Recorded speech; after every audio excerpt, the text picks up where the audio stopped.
અમદાવાદમાં સાબરમતી નદી પર આવેલા સુભાષ બ્રિજનું રિસ્ટોરેશન કરાશે તથા હાલના બ્રિજની બંને બાજુ નવા બે લેનના બ્રિજનું પણ નિર્માણ થશે। આ કાર્યવાહી રાજ્ય સરકારના માર્ગદર્શનમાં અમદાવાદ મ્યુનિસિપલ કોર્પોરેશન દ્વારા થશે।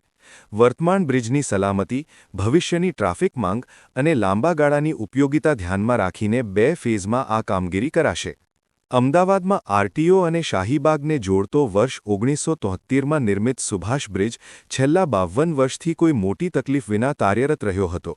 જો કે તારીખ 4 ડિસેમ્બર 2025ના રોજ બ્રિજના ડેકમાં તિરાડ તથા સુપરસ્ટ્રક્ચરમાં સેટલમેન્ટ જોવા મળતા સલામતીના હિતમાં બ્રિજને ટ્રાફિક માટે બંધ કરવાનો નિર્ણય લેવામાં આવ્યો હતો। બ્રિજને થયેલા નુકસાન અંગે એમ્પેનલ્ડ કન્સલ્ટન્ટ્સ ઉપરાંત આઈઆઈટી રૂડકી અને એસવીએનઆઈટી સુરતના નિષ્ણાતો દ્વારા વિગતવાર તપાસ કરવામાં આવી હતી। નિષ્ણાતોના અભિપ્રાય અનુસાર હાલના બ્રિજના સુપરસ્ટ્રક્ચરને દૂર કરવું જરૂરી હોવાનું નક્કી કરવામાં આવ્યું છે।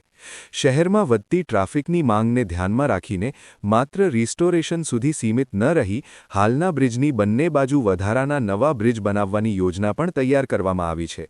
આ સમગ્ર પ્રોજેક્ટ માટે ₹250 કરોડનો ખર્ચ અંદાજવામાં આવ્યો છે અને કામગીરી ઈપીસી મોડ હેઠળ સંયુક્ત ટેન્ડર થકી અમલમાં મૂકવામાં આવશે। પ્રથમ ફેઝમાં હાલના બ્રિજના સુપરસ્ટ્રક્ચરને સંપૂર્ણપણે દૂર કરી 38 મીટર સ્પાન મુજબ સ્ટીલ કમ્પોઝિટ ગર્ડર આધારિત નવું સુપરસ્ટ્રક્ચર તૈયાર કરવામાં આવશે।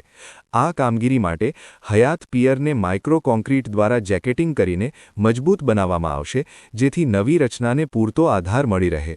બીજા ફેઝમાં હાલના બ્રિજની બંને બાજુ એક જ લેવલે નવા બે લેનના બ્રિજનું નિર્માણ કરવામાં આવશે।